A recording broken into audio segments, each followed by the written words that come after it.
Baruch Hashem, you're a bad Jew. Shalom. You're listening to another exciting episode of Bad Jew, the place where there is no such thing as a bad Jew. Listen, there are millions of podcasts out there, thousands in which teach Jewish studies. You chose this podcast, and I couldn't be more grateful from the bottom of my heart. Thank you for choosing this podcast. With me today is Rabbi Dov Muchnik of Chabad of Oxnard. Welcome to the podcast. How are you doing today? Thank you, Chaz. Hanan, it's an honor and a pleasure to be here. Last time I saw you in person was at our Shabbat dinner table, so here we are. That's right. I do have a fun story about this too. In May, I was house sitting for my parents while they were in the Holy Land, while they were in Israel. And while they were there, I was kind of bored stiff out in Oxnard. I didn't have much to do. And I remember I finally bit the bullet and went out kayaking. And when I went out kayaking and I was talking with my friends, it was around Shavuot, I realized I hadn't done anything yet for the holiday. And I felt really bad about that. So what had happened was I remembered, oh yeah, that's right. Chabad of Oxnard just moved to this location that's just off the water over here. So I kayaked and docked my boat and walked in my swim trunks and t-shirt into the Chabad. And I said, hey, is the rabbi here anything? And they said, no, but come back at 7 for Shabbat. I said, okay, great. And I came back for Shabbat. You invited me into your home that very night for Shabbat dinner. Thank you so much again for your invitation and your warm embrace. That really does mean the world. We hear stories about that all the time in the Jewish world. And I wanted to thank you for bringing in a spontaneous guy like me into your world. Seriously, it means the world. It's our pleasure. This is just another day on the job. I mean, our doors are open to all. In fact, we don't care how you come, even if you kayak your way in, as long as you're coming and joining. Good. Thank you so much. Well, Rabbi, as I've mentioned before, this podcast has a right of entry, and that is the Bad Jew Challenge. That is telling your life story in 4 minutes. Are you ready? I can do my best. You know, the problem is once you give a rabbi a microphone, forget about it. But 4 minutes, we'll try to do the challenge. We'll do it. Echad, shtaim, shalosh. Yalla. All right. Well, as you already said, my name is Dov Muchnik. My full name actually is Dov Bear, I'm named after one of the Chabad Rebbes over 200 years ago. And I was born in Brooklyn, New York, a place called Crown Heights, which is actually the seat of Chabad headquarters. My parents, though, were not Chabad initially. In fact, they weren't even observant. They weren't religious. They were both from secular Jewish homes. Their grandparents, my great-grandparents, came over from Eastern Europe and were Shabbat and kosher, etc. But as often happened back then, the next generation, my grandparents, they went to public school. They didn't grow up as religious Jews. They were Jewish. It was meaningful to them, but they weren't very observant. My parents were searching for more meaning in the late 60s, early 70s. My dad was a hippie. My mom also had her spiritual search. And eventually, through Chabad, they were introduced to traditional Judaism, to real, authentic Torah and mitzvot, and they took on a life of observance. And I came around, I'm the second of 9 children, thank God. And I came around in 1978. Actually, my Jewish birthday was a few days ago on the 27th of Tammuz, and my secular birthday is coming up on August 1st. So I grew up in Brooklyn and went to the regular Chabad elementary schools. Many of my teachers spoke to us in Yiddish, and I grew up watching the Rebbe. In fact, I have here a photograph of one of the Rebbe's famous gatherings at 770 Eastern Parkway, Chabad World Headquarters. That's the Rebbe, a world famous leader. And if you look carefully, let me see if we can do this on the camera. That's me right there. Whoa. That cute little kid. Yeah, this is in 1987. So I was about 9 years old here. And listening, if you can see the thousands of Hasidim listening to his talks upstairs in the women's gallery. Oh, I didn't notice the upstairs part. Wow. Incredible. Yeah, those the glass up there is the women's section. And the children would sit very close to the Rebbe, and I was fortunate to literally grow up near the Rebbe's feet and listen to him teach and share his words. As it turns out, my bar mitzvah was with the Rebbe in Chabad headquarters in 770 Eastern Parkway. And just this morning, I told my congregants when we had the Torah reading, today is Rosh Chodesh, and it's Rosh Chodesh of the month of Menachem Av. It was exactly 33 years ago today that I got my first aliyah to the Torah. That's the Rebbe, and that's me. Wow. And that was my first time being called to the Torah as a bar mitzvah boy. It was on this very Jewish date, 33 years ago. So that was pretty much my upbringing. And from a young age, I always understood and appreciated the idea of outreach. That was the environment I was used to and appreciated and loved. And when I became a teenager and I went to various yeshivos around the world, I studied in Israel, I studied in South Africa, I spent time for holidays in Russia and Ukraine. We made our way around doing different Jewish outreach projects. And I was passionate about it. And I felt like this is what I would like to do for a career. So after I got married to my wife, who was born in Israel, but grew up in Los Angeles, when we got married in 2002, we decided that we wanted to open a Chabad somewhere. And the first place to look for us was California, because that's where she was from. And through a series of events, we ended up in Oxnard at the beach. 20 years ago, in May, 20 years ago, we opened Chabad of Oxnard in May of 2003. We had one child at the time, one 6-month-old baby. And thank God our community has grown, our family has grown. Our youngest child, who's our 10th child, thank God. So in that sense, I outdid my parents. Thank God they're proud of it. Her first birthday was last week. So since then, a lot has happened. We have not just a Chabad Jewish Center, but we also have a Jewish day school that we're going to be starting our 10th year for that. It's growing every year. We're going to be at 70 students next year, first grade through 12th grade. It's the only Jewish school north of the valley. So it serves the children from the Conejo Valley and Ventura County and Santa Barbara. And my wife and I administer that. And we have a lot of work cut out for us, but we feel that we're very fortunate to be in this position. Well, that is absolutely huge. Incredible kohak kavod to you and your journey. And in the past, first of all, there's a few first times for this podcast. The first one is that none of my guests in the past have asked me my Hebrew name, and I've none of them have called me by Hanan. So thank you for that. I really do appreciate that. Second thing is that you also provided some visual aid and showed how close you were, literally physically close to the Rebbe, who is the main leader, this leader that we love so dearly of the Chabad movement. And I know that it was just recently the anniversary of his passing. The anniversary of his passing. That's correct. It was 29 years. That's right. Wow. Yeah. Well, may his memory be a blessing. I'm seriously, Amen. what a blessing it is. Amen. Clearly, though, he's very much alive through his work and his legacy and all of his followers that spread far and wide. I mean, literally every corner of the world.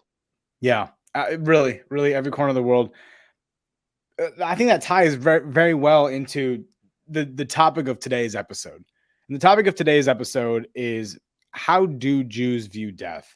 We're here talking about the 29th anniversary of a man who lived in an incredible way and really ignited this movement that we live and breathe today. And it's remarkable. It really is.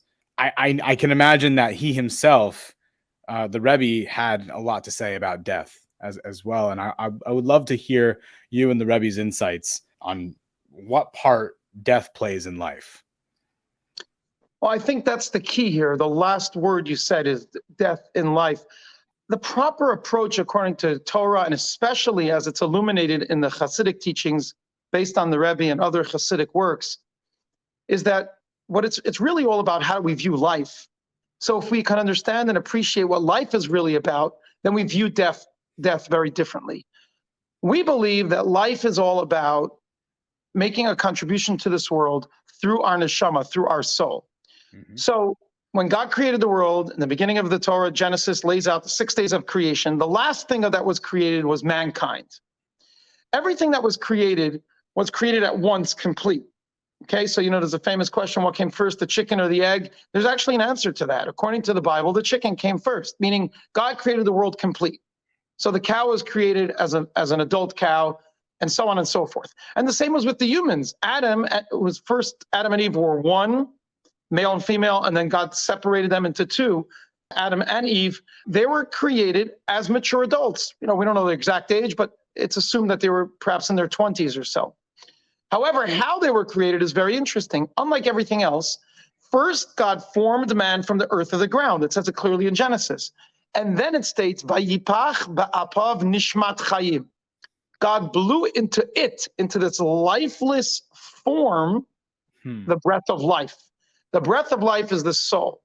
It's a part of God. And every human has a part of God inside of them. And we believe that a Jew has an extra Jewish soul, which is an extra dose of holiness, which is why we have a challenge as well, which is to be ambassadors to the world, a light unto the nations. And this soul of man is what gives life force. It's the vivifying life force to this clod, to this body, okay? So life is all about a composite of body and soul.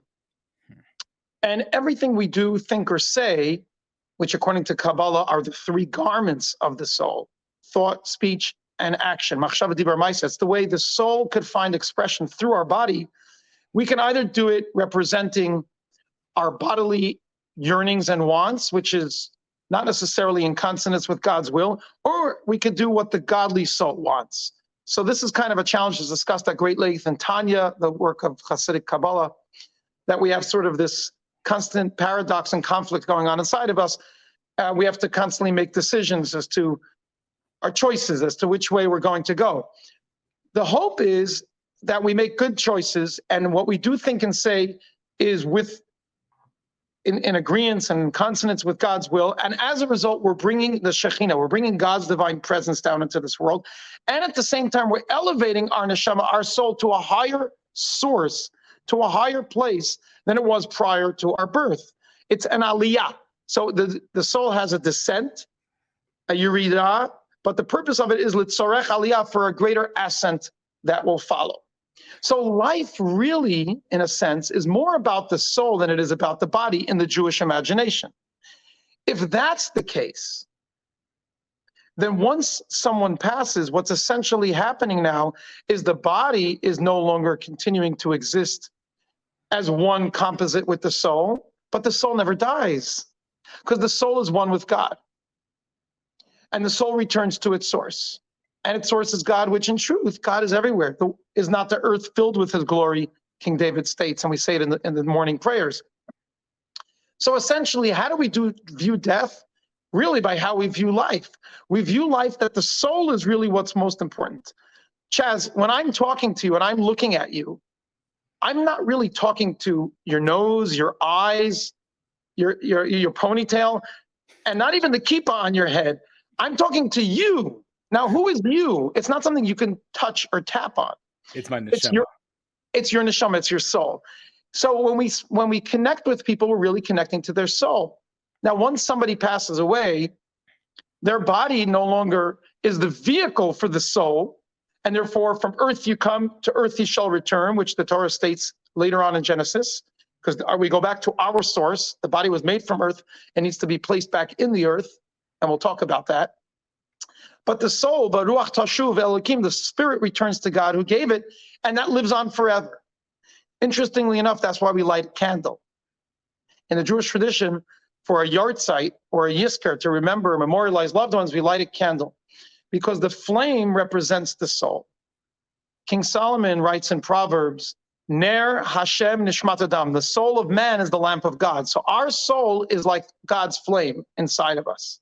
And if you look at a flame, it flickers and burns beautifully, so long as the wick and the fuel, be it wax, be it oil, is left there and there's something to burn. As soon as that's up, the flame leaves. So we believe that the same thing is with the body and the soul. The body and the soul are connected as long as there's fuel. God wants us to live. The moment he decides our time is up, it could be from old age. It could be, God forbid, from an accident. It could be from illness. It could be, God forbid, a one-day-old baby, or it could be 100-year-old.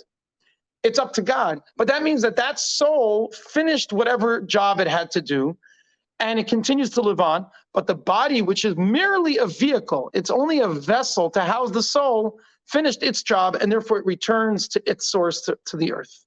So in that very in-depth explanation that you gave to that very basic question. You covered a lot of ground. So I feel like I have a lot of questions, and I feel like I'll forget some of the questions that I came up with along the way. But Now, when you say cover ground, is that pun intended? oh, no, now it is. Look at that. Good job. Good One of job. my favorite lines is cover ground before ground covers you. I like that. I like that. You are a dad after all. So you're armed with dad jokes ready to go. I wanted to ask though. So you talk about this concept of a mission, of each of us having a mission, and that based on when we fulfill that mission is when we go. There's a lot of ways I can go about this question, but from the simplest way to go about it, I want to ask, how do you know when you found your mission? The answer is only God knows. Only God knows. We know that we have work to do.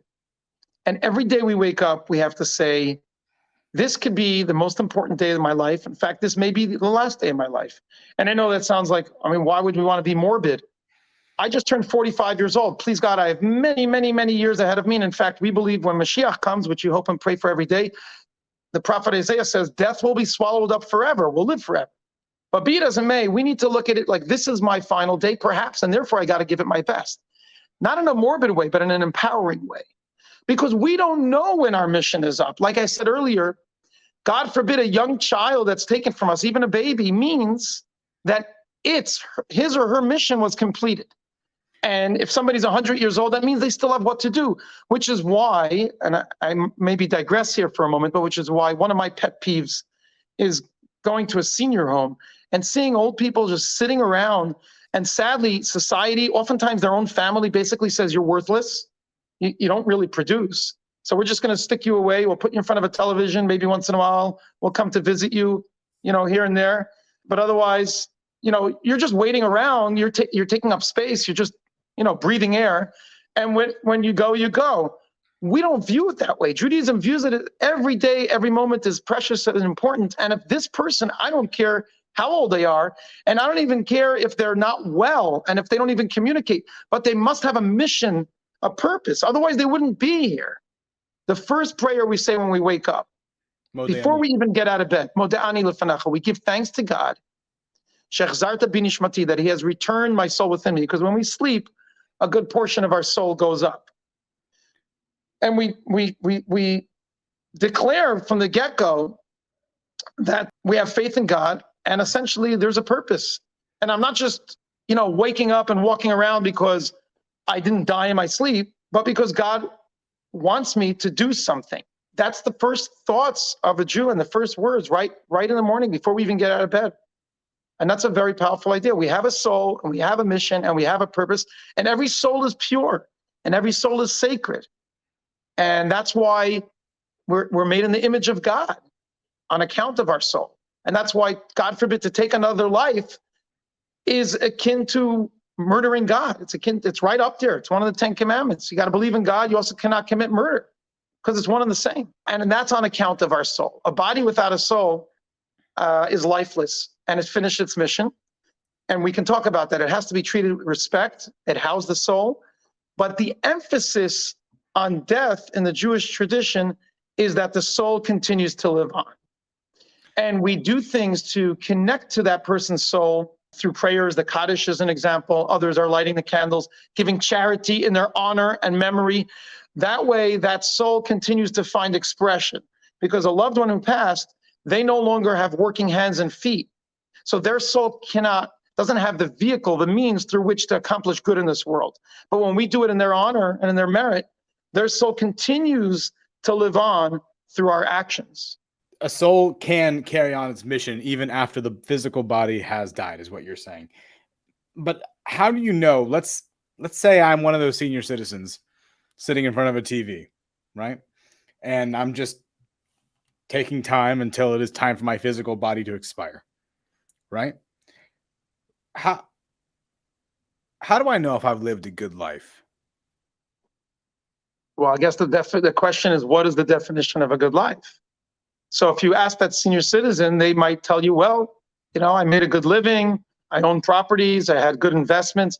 Maybe that's important to them. Or they may tell you, I have children, I have grandchildren, maybe I have great-grandchildren, I'm proud to see. or something they invented or something that they accomplished. And all of those things are important. But truth be told, when people die, they don't talk about things. They don't talk about the cars they have or how much is in the bank account or any of that. That for some reason is no longer important when someone dies.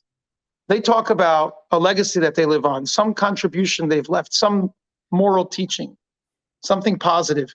There's a nice Yiddish saying, "Tachrichim habenish kein keshenes," which translates as shrouds, which is the traditional way to bury a Jew, and white, pure linen shrouds. Shrouds don't have pockets, so we don't take anything with us. But what we accomplished and the lives we've touched and the good that we've done, that stays forever. That's how people remember us, and that's an impression. No two are alike. Remember this: if I didn't have something unique from the word uni, to contribute to this world, my soul wouldn't have come down. We believe that every single individual is unique, just like no two have the same fingerprint and no two have the same iris of the eye. No two souls are the same, which is why, parenthetically, suicide is considered an affront to God. God says, if you take your life, you're severing yourself from me. It's considered to be one of the worst sins. And a person could say, well, that's my life. Why can't I choose to end it? Because in other words, what you're saying is you're arguing with God. God woke you up this morning. He didn't take your life. He's saying there's still more for you to do. And what you're essentially doing by taking your own life, God forbid, is saying, I know better and I have no purpose.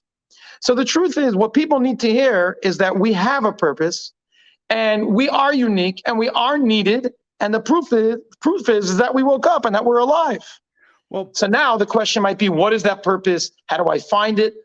For that, a person has to search for meaning. But for somebody, God forbid, to think that they're superfluous, or, you ever meet one of those kids who tell you, yeah, I was born by mistake. My parents had 2-3 kids and then, oops, I was born by mistake. You don't tell a child they were born by mistake. No one's a mistake. Every soul comes down to this world for a reason and for a purpose, and everyone is unique. And that soul, once it finishes its contribution in the physical realm, moves on to a higher plane. And that's a key thing. So before you continue, I want to get some clarity. I want to get some clarity for a second. You brought up suicide, and I actually wasn't even thinking about suicide before the interview, but now that you brought it up, I have to ask, we are supposed to question God. We are supposed to argue with God. So why is it a sin to commit suicide if it's considering arguing? Is it actually arguing, or is it actually more like defaming? That's correct. Arguing with God would be similar to like what Moses or Abraham did, where when God was dealing harshly with the ancient Hebrews, the Israelites in Egypt, Moses argued with God and said, why are you dealing harshly with them? I went to Pharaoh to tell him to let my people go upon your instruction. And not only didn't he release them, he made the work harder, and there's pain and suffering. Why?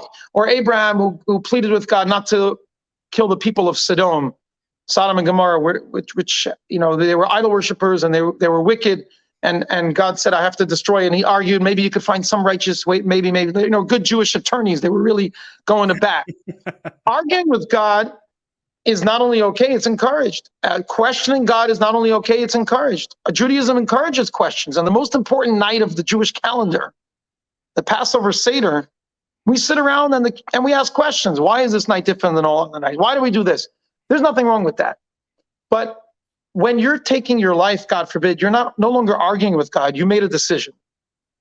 You're no longer open to hearing his response.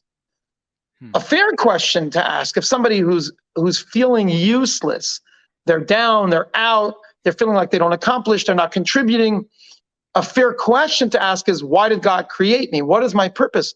How am I making this world a better place? Is my life worth living is a fair question. And hopefully, not that they're going to hear it directly from God, but hopefully if they seek help, be it professional help or spiritual help, and or depending on the situation, they can get some answers to those questions. But taking the life, God forbid, is no longer a conversation. They're not debating with God. It's unilateral. And at that point, it's very unfortunate and very sad. I don't think that's the topic of today's discussion, but it does tie in to recognizing and appreciating the soul. And The soul has a purpose. And if we're still alive, that means we still have a purpose in this world.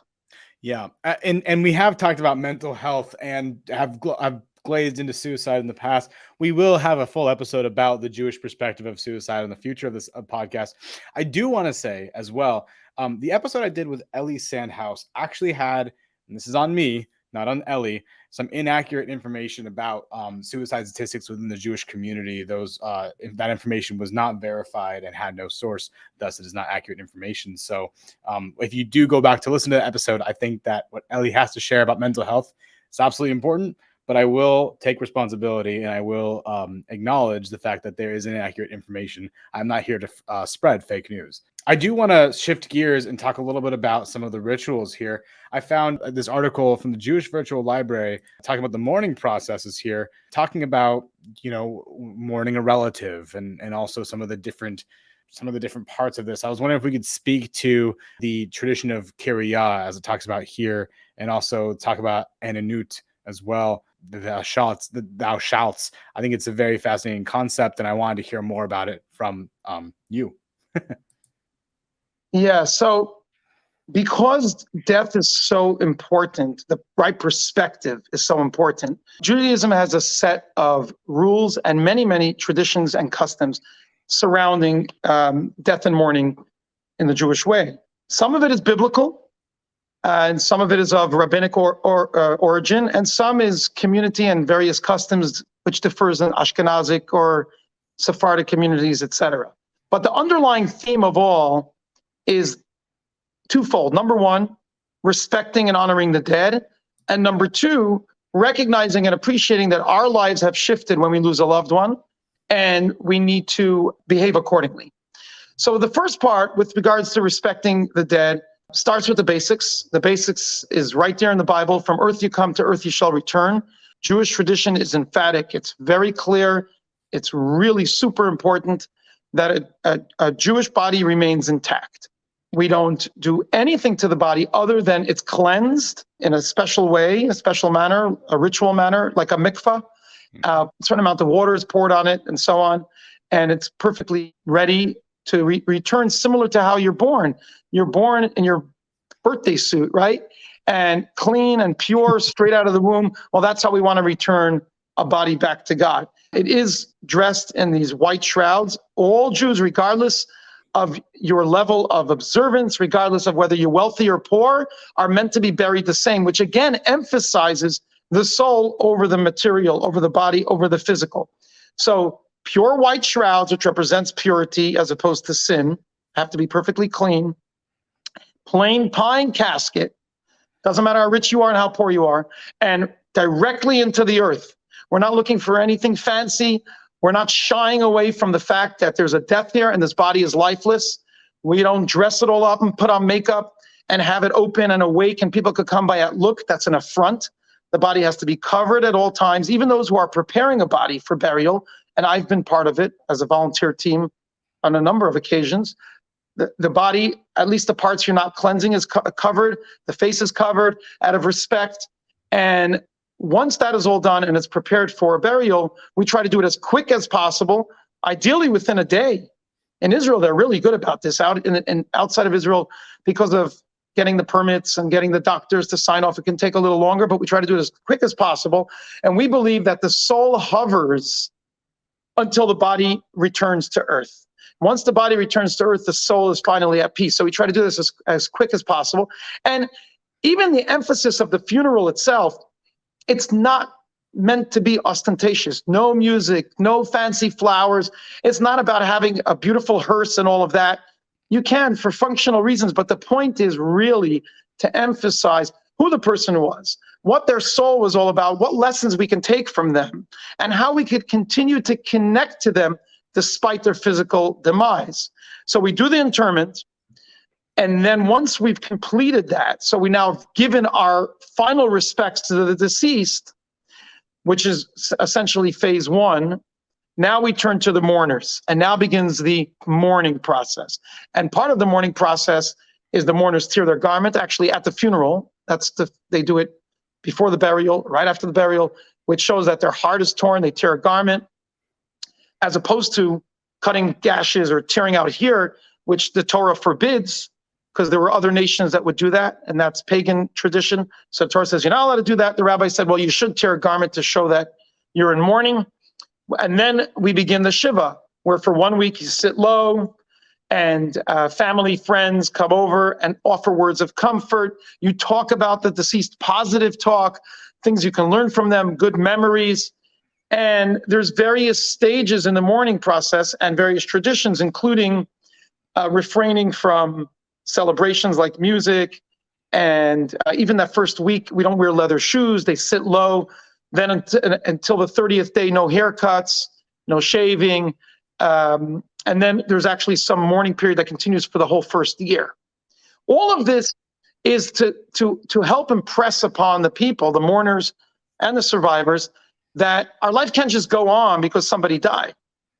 There's a void here now, and not that we're meant to live a life of God forbid, in the past or sadness, but we're meant to inculcate their legacy and anything positive that we can take from them, and make sure that that continues.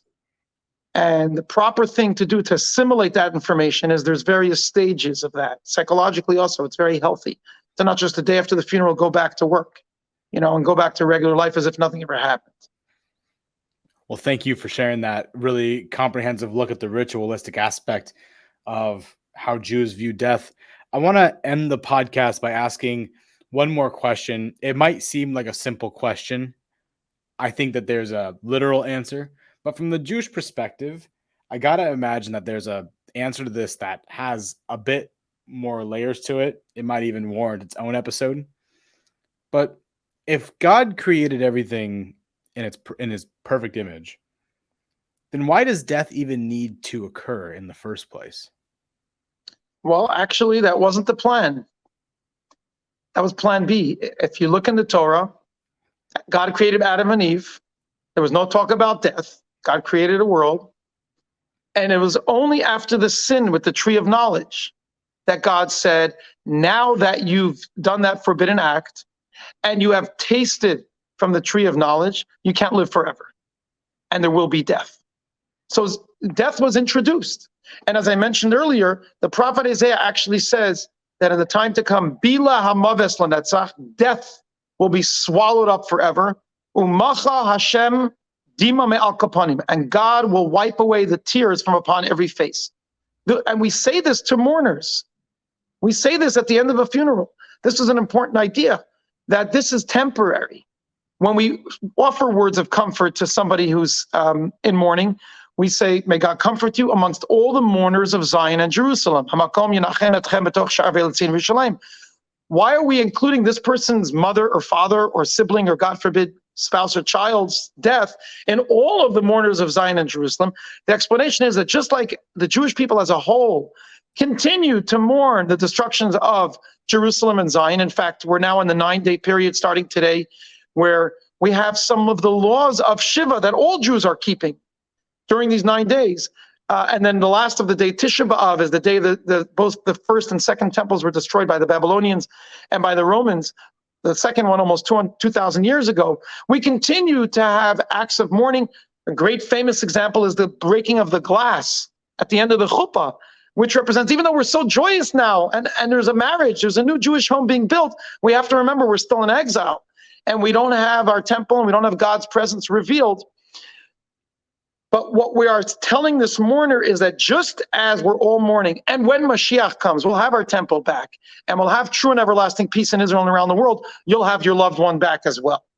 Because one of the 13 principles of Jewish faith, I know this sounds crazy, but one of our beliefs is that there'll be a resurrection, that loved ones who have passed will come back to life. It's a basic tenet of Judaism.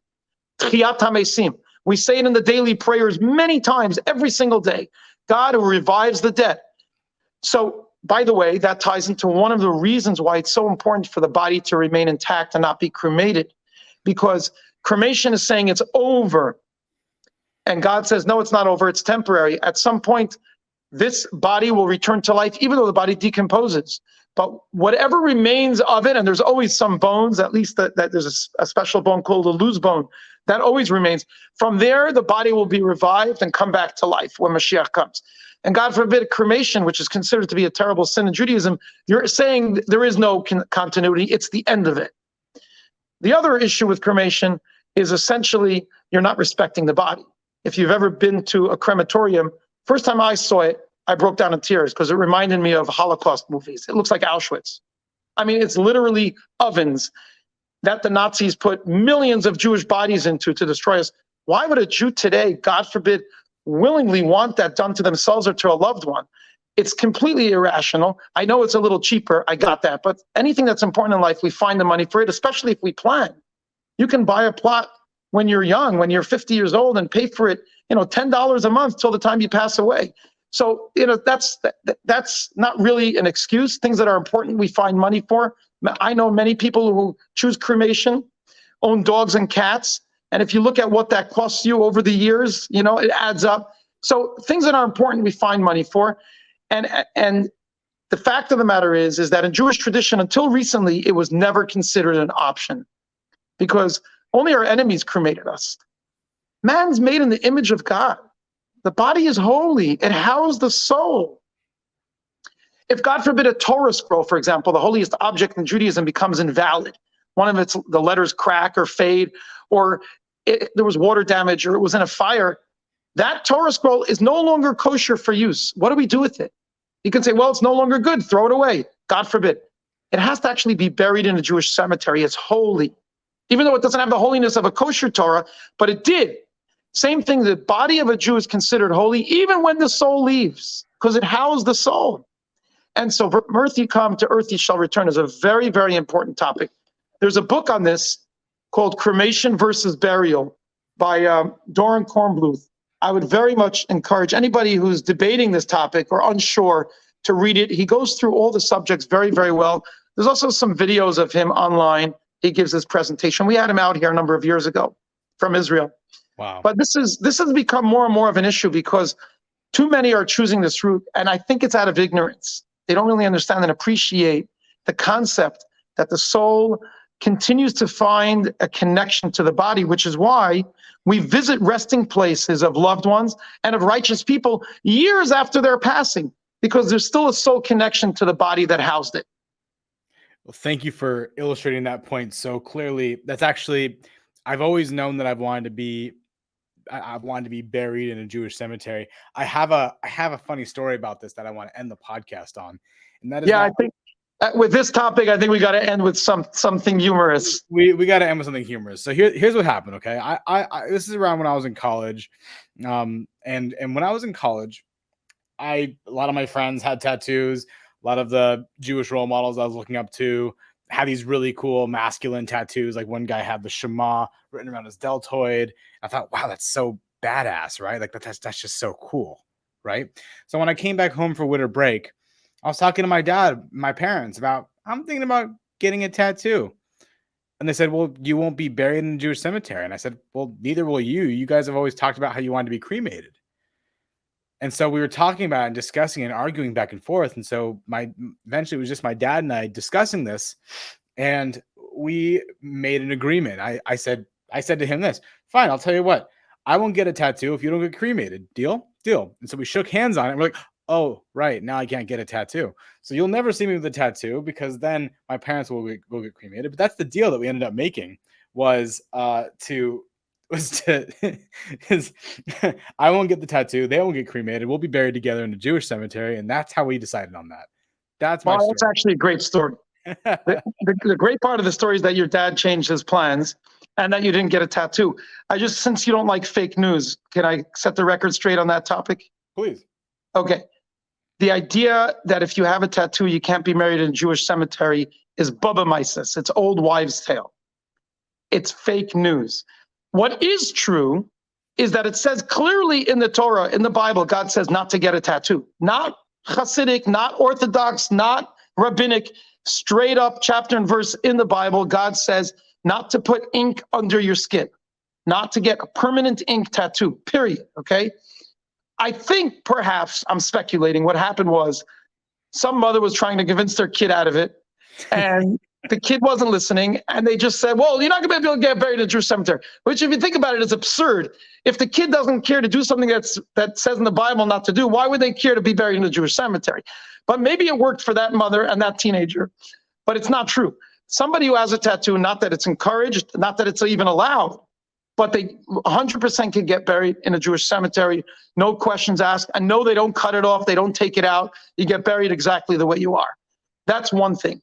The other thing is, with regards to the cremation that you were talking about, it's fascinating because your parents were telling you not to do something they shouldn't in Judaism, but they were saying that they were ready to do something else, which, perhaps is even worse. It's very interesting that when it comes to cremation, I really, from my experience over 20 years as a rabbi and dealing with people, I really feel that it's an emotional decision that people make, not an intellectual one. Intellectually, a lot of times it really doesn't make sense. I'll just give you an example.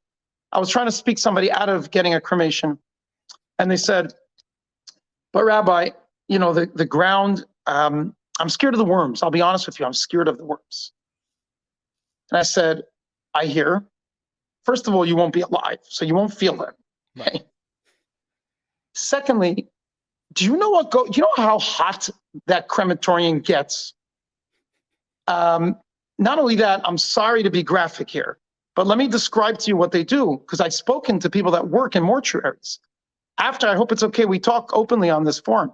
After they burn the body and its ashes, the bones still remain. Not all the bones get destroyed in the heat. It's just the way it is.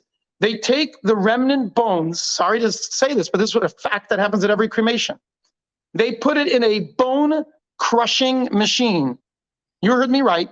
They put it in a grinder to grind up the remains of the bones and then mix it together with the ashes. Otherwise, you won't be able to get an urn because there'll be the ashes plus a lot of bones. Now, do you think that bone crushing machine feels very good? And if you're not concerned about yourself, do you want to do it to your mother or to your sister, or God forbid, another loved one who passed? Why would you want to put them through that? This person actually responded and said, but at least it's quick. That's not rational. At least it's quick. They're ready to do that, but they're scared of the worms in the ground. But you're not going to be alive. So obviously, listen, death is not something people are comfortable talking about.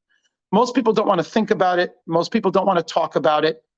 And sadly, this is another issue. Too many don't plan. And it's left for the children. And oftentimes, way too often, the children fight over it. I recently had a situation like that where there was a family member who died, and the wife and the children and the mother, they were all arguing cremation, burial, this, the other thing. Why don't you make plans? Make plans. You know it's going to happen unless Mashiach comes. The rightly responsible thing to do when you reach a certain age, whatever the case may be, 50 years old, whatever's considered normal, you go out, you choose a memorial park that you like, that you think your children or your grandchildren will come and visit, and that you find meaningful and peaceful, and you start to plan. You can meet with a counselor, you can make a payment plan, but to leave it for afterwards and then the family fights and then there's so much disharmony as a result is really unnecessary. It's unfortunate. And it shouldn't be a taboo topic. In Judaism, it isn't. These books all talk about it. It's a fact of life. From earth you come, to earth you shall return. We're born, and at some point when God decides, we hope we live a very, very long life, our physical life ends, and something's going to happen with that body. And we should really talk, not only that, what your parents and you did is great. You had a conversation about it, at least, Yeah, absolutely. And thank you for the commentary, and thank you for the personal touch on this. Rabbi, you came onto this podcast and spoke about everyone's favorite subject, which is death. Should someone want to continue that conversation with you and connect with you, what is the best way to reach out? Sure. They can visit my website and reach out through that, ChabadofOxnard.com. They can email me through the website, or they can email me directly, rabbi@ChabadofOxnard.com. They can call me. They can come out here to the beach. We can have a cup of coffee. And by the way, we don't have to talk about death. We can talk about life. Officiating 2 weddings in the next couple of weeks. I just did 2 the past few months. We have a bris on Sunday, a baby naming of a new baby boy. There's life. There's a lot of good things happening. There's celebrations, but death is a part of that. And it is, if that's what you want to talk about, hey, I'll talk to you about it. I might encourage you to do a mitzvah while you're alive and not just wait for being Jewish after you die. But sure, anyone who wants, we're right here. We're at the Channel Islands Harbor. We have a new huge Chabad center right on the water.